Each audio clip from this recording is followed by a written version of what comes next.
আসসালামু আলাইকুম, ওয়েলকাম করছি রিয়াসেদ আজিম। ভিন্ন ধর্ম মতাদর্শী যারা শুনছেন সবার প্রতি আন্তরিক কৃতজ্ঞতা। খুব বার্নিং একটা ইস্যু। ফ্রাইডে এমনিতেই হচ্ছে স্পোর্টসের খুব বেশি বিষয়ে আলোচনার থাকে না, কারণ বাংলাদেশ কেন্দ্রিক যে খেলাধুলাগুলো হয় কিংবা বাংলাদেশ ক্রিকেট বোর্ড কেন্দ্রিক যে বিভিন্ন সময় উত্তেজনা তৈরি হয়, অন্তত শুক্রবারের দিনটা বন্ধ থাকে, তো মানে এই ঘটনাগুলো ঘটে না। কিন্তু এদিন যেই ঘটনার সূত্রপাত হয়েছে এবং যেটার সমাধানের অপেক্ষায় এখন পর্যন্ত Bangladesh cricket board, Rangpur Riders, global টি-20 লিগের ফাইনাল, সেটা আসলে এই শুক্রবারই ঘটেছে। ঘটনাটা হচ্ছে, আপনারা সবাই জানেন যে গ্লোবাল টি-20 লিগ যেটা, সেটা ফাইনালে উঠেছে বাংলাদেশের দল রংপুর রাইডার্স। ডেফিনেটলি এটা আমাদের সবার জন্য অনেক গর্বের একটা ব্যাপার, কারণ এরকম একটা টুর্নামেন্ট বিভিন্ন দেশের টপ ফ্র্যাঞ্চাইজি যে লিগের দলগুলো রয়েছে তারা এখানটা অ্যাটেন্ড করছে, এবং সেখানটায় শুরুটা ভালো না হলেও Rangpur Riders run rate maintain করেছে, পরবর্তী সময়ে জয় ছিনিয়ে নিয়েছে এবং ফাইনালি তারা ফাইনাল এনশিওর করেছে। মুশকিলটা হলো যে ফাইনালে যাওয়া রংপুর রাইডার্স শেষ পর্যন্ত ফাইনাল খেলবে কিনা।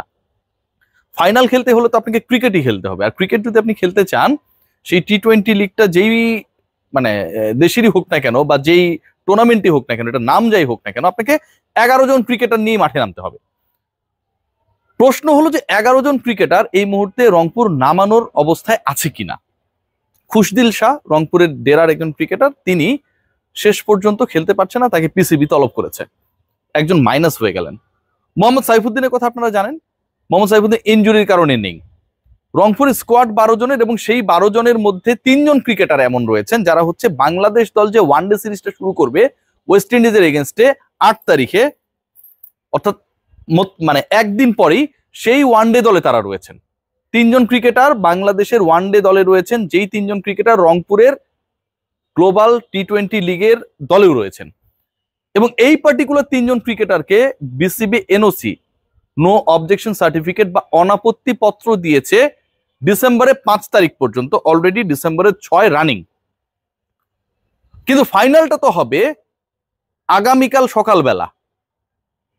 তারা যদি রংপুরের হয়ে ফাইনাল খেলতে চায় বা রংপুর যদি তাদেরকে সেই দলের হয়ে ফ্র্যাঞ্চাইজির হয়ে ফাইনাল খেলাতে চায়, তাহলে বিসিবিকে তাদের নো অবজেকশন সার্টিফিকেট, অনাপত্তি পত্র, এনওসি এক্সটেন্ড করতে হবে।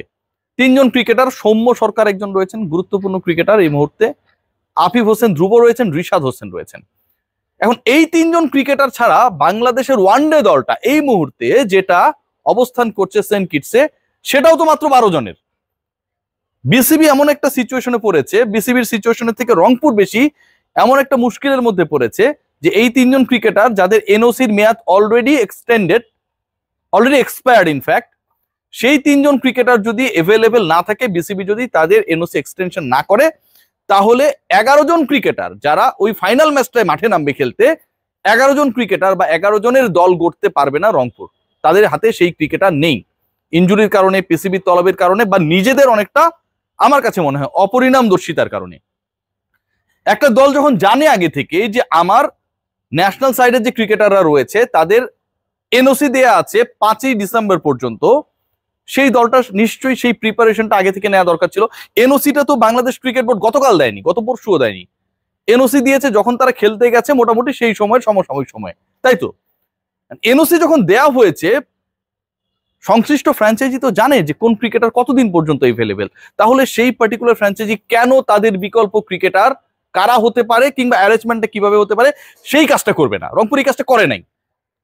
না করার পর যখন তারা ফাইনালে উঠেছে তখন তাদের কাছে মনে হয়েছে যে আমাদের 3 জন ক্রিকেটার এনওসি নাই, এবং এই 3 জন ক্রিকেটার না থাকলে তো আমরা 11ই সাজাতে পারবো না।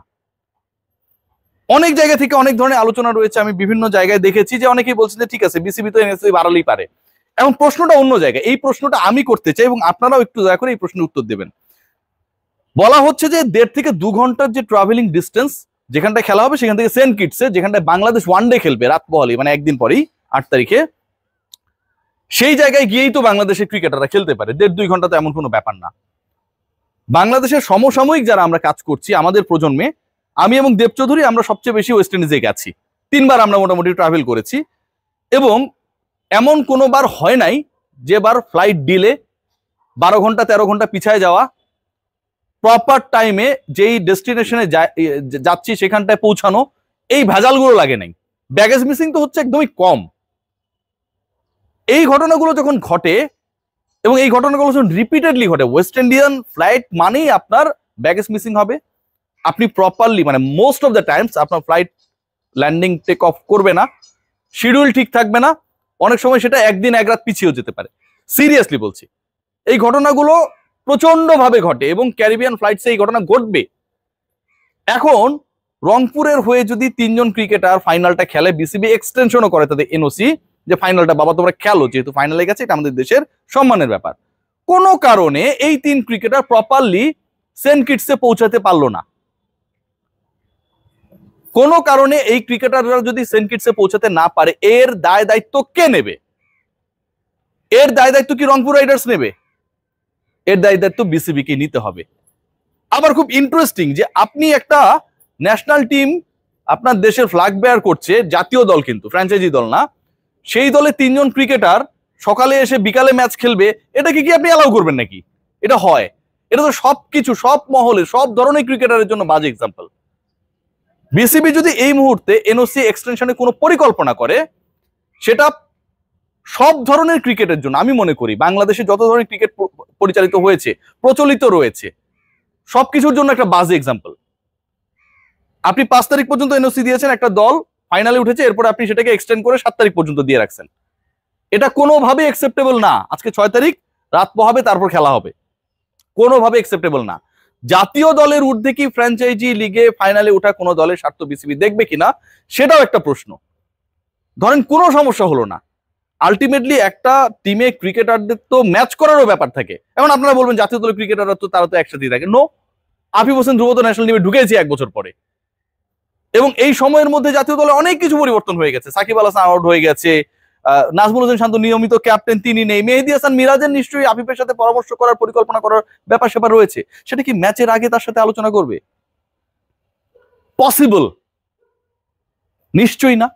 Soumya Sarkar, he is the opener, no doubt, এবং খেলবেন তিনি, এটা নিয়েও কোনো ডাউট নেই। তার কি কোনো প্রিপারেশনের দরকার নেই? টি-20 এন্ড ওয়ানডে কি একই রকম ফরম্যাটে খেলা?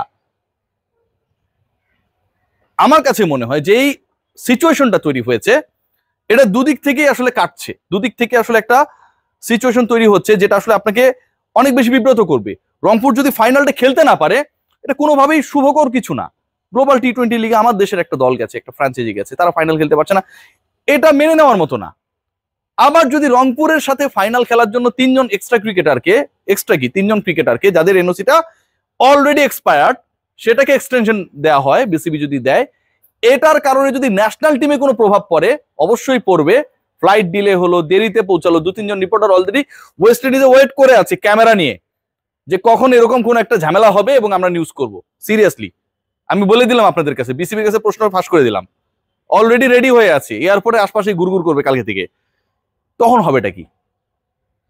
লেটে পৌঁছালো, জেট ল্যাগ থাক আর না থাকে, একটা ম্যাচ খেলে আবার বিমানে উঠে আবার এসে, আপনার কি ভাই স্ট্রেস বলে কোনো কিছু নাই? ওয়ার্কলোড বলে কোনো কিছু নাই?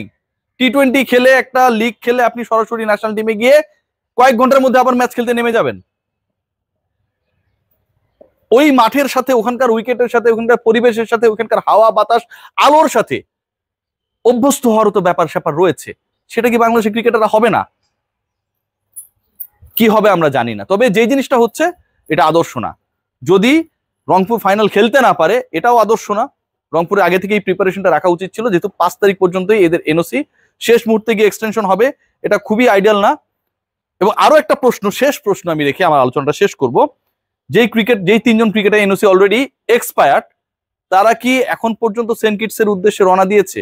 যদি না দিয়ে থাকে, তাদেরকে কি তাদের ফ্র্যাঞ্চাইজি আটকে রাখতে পারে বিসিবি? যেহেতু এখন পর্যন্ত right now extension letter issue করে নাই। সবাই ভালো থাকবেন।